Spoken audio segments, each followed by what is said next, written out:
नमस्कार. सुवर्ण मेजवानी व्लॉग्समध्ये आपले स्वागत आहे. आज आपण कोशिंबिरीची वडीची रेसिपी बघणार आहोत. ही रेसिपी थोडी वेगळी आहे कारण यामध्ये मी बिलकुलही बेसन पिठाचा वापर केलेला नाही आहे. आपण ज्याही वेळेस कोशिंबिरीची वडी बनवत असतो त्यामध्ये बेसन हे आपण घालतच असतो आणि थोडंसं तांदळाच्या पिठाचा वापर देखील करत असतो. पण इथे मी बिलकुलही बेसन पिठाचा वापर केलेला नाही आहे. तर रेसिपीला सुरुवात करूया. इथे मी एक जुडी कोशिंबिरीची घेतली होती. मीडियम जुडी होती कोशिंबिरीची. तर ती स्वच्छ धुवून मी अशी बारीक चिरून घेतलेली आहे. तर मी बेसन पिठाच्या ऐवजी इथे तांदळाचं पीठ आणि ज्वारीचं पीठ घेतलेलं आहे. त्याचबरोबर थोडासा काळा मसाला, लाल चटणी पावडर, आपली व्हाईटवाली जी तीळ असते ती घेतलेली आहे, हळद घेतलेली आहे, चवीनुसार मीठ, काही लसणाच्या पाकळ्या घेतलेल्या आहेत, थोडीशी अजवाईन देखील घेतलेली आहे. ओवा घ्यायच्या आहेत, त्या चांगल्यापैकी दोघा हातामध्ये क्रश करून मग त्या आपण कोशिंबिरीमध्ये इथे घातलेल्या आहेत. आता आपण एकीकडे खलबत्त्यामध्ये जे लसूण टाकलेले होते ते देखील व्यवस्थित ठेचून घेणार आहोत आणि ते देखील आपण त्यामध्ये घालणार आहोत. आता यामध्ये मी थोडंसं जिरं देखील घालणार आहे. जिरं मी तुम्हाला यामध्ये दाखवलेलं नाही आहे, पण तुम्हाला टाकताना नक्की दिसेल. तर जिरं देखील घालायचं आहे. बघू शकता आपण जिरं घालायचं आहे. तुमच्याकडे जर जिऱ्याची पूड असेल, जर तुम्ही जिरं दळलेलं असेल तर ते देखील घालू शकता, कारण भरपूर लोकांना जिरं हे दाताखाली येतं ते आवडत नाही.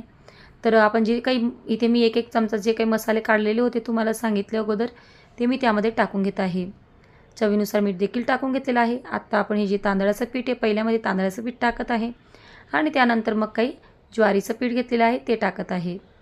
तर आता हे सगळं व्यवस्थित आपण असं मिक्स करून घ्यायचं आहे, जेणेकरून जो मसाला आपण टाकलेला आहे तो आपण म्हणजेच चटणी पावडर, गरम मसाला, जे काही आपण जिन्नस टाकलेलं आहे ते सगळं काही एकजीव व्हायला पाहिजे. आता थोडं थोडं पाणी टाकत आपण याचा घट्टसर असा गोळा मळून घेणार आहोत.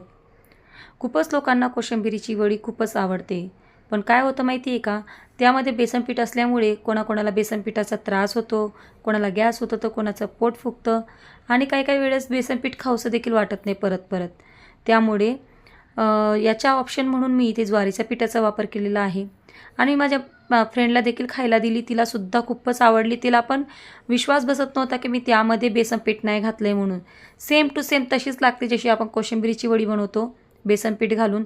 नक्की ही रेसिपी ट्राय करून बघा आणि मला फीडबॅकमध्ये नक्की कळवा.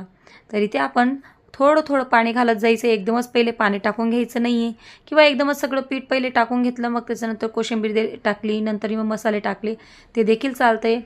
पण पाणी अगोदर न टाकता हळूहळू थोडं लागता टाकायचं आहे आणि किंचित असं थोडंसं पाणी ओलावा थोडं जास्तीचं राहू द्यायचं आहे, कारण ते ज्वारीचं वगैरे म्हणजे ज्वारी आणि तांदळाचं पीठ आहे तर ते पाणी शोषेल म्हणून. आता एकीकडे मी चाळणीला तेल लावून घेतलेलं आहे आणि त्यावरती मी जे काही आपण पिठाचा गोळा तयार केलेला आहे कोशिंबिरीचा आणि ज्वारीच्या पिठाचा तो त्यावरती असं हाताने पसरवून घेत आहे, जेणेकरून ते व्यवस्थित अशा स्टीम होईल, वाफेल आणि आपल्याला त्याच्या वड्या देखील व्यवस्थित अशा कापता येतील. तर तुमच्या हिशोबाने जर तुम्हाला रोल टाईप ठेवायचे तर तसे देखील ठेवू शकता किंवा तुम्हाला असं जर करायचं आहे तुम्ही असं देखील करू शकता. तुमच्या इच्छेनुसार तुम्ही त्याला वाफवून घ्यायचं आहे. तर आत्ता एकीकडे मी पाणी गरम करायला ठेवलेलं आहे एका कढईमध्ये. आत्ता आपण हे चाळणीमध्ये पसरवून घेतलेलं आहे. आता मी ही जी चाळणी होती ती एका कढईमध्ये ठेवत आहे आणि वरून एक झाकण झाकून देणार आहे आणि 7 ते 8 मिनटं आपण याला वाफ काढून घेणार आहोत. वाफ काढून झाल्यानंतर त्याला आपण गार व्हायला ठेवायचं आहे. आता बघू शकता आपण गार देखील झालेला आहे. आत्ता आपण याच्या वड्या पाडून घेऊयात. तर मस्तपैकी चाकूने आपण ह्या वड्या कट करून घेत आहोत. आत्ता बघू शकता आपण त्याचं जसं आपण कोशिंबिरीची वडी बनवतो सेम तसाच टेक्स्चर आलेला आहे आणि सेम त्याच पद्धतीने आपल्या या कोशिंबिरीच्या वड्या देखील बनून तयार झालेल्या आहेत. आपल्या घरातील लहान मुलांना किंवा जे काही एज लोक असतील ज्यांची वय झाली असेल त्या लोकांना तुम्ही ही वडी नक्कीच खायला द्या, कारण यामध्ये ज्वारीचं पीठ आहे. बिलकुलही गॅस होणार नाही, पोटात देखील असं म्हणजे गडबड होणार नाही, त्रास होणार नाही. खूपच छान लागते ही कोशिंबिरीची वडी, कारण यामध्ये मी बेसन पीठ न घालता ज्वारीचं पीठ वापरलं आहे. तर ज्वारीचं पीठ देखील आपल्या शरीराला खूप छान असतं.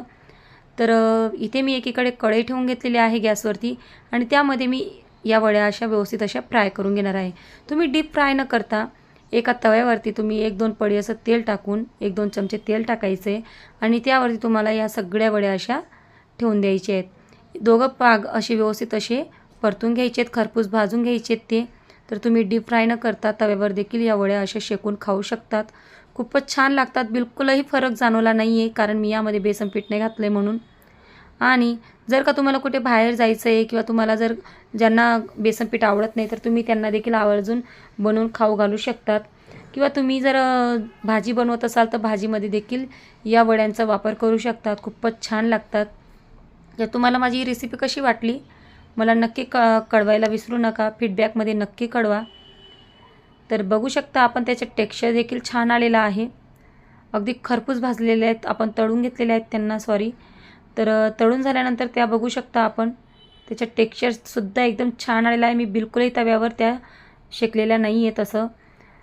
तर तुम्हालाही माझी रेसिपी जर आवडली असेल तर नक्की मला फीडबॅकमध्ये कळवायला विसरू नका. धन्यवाद.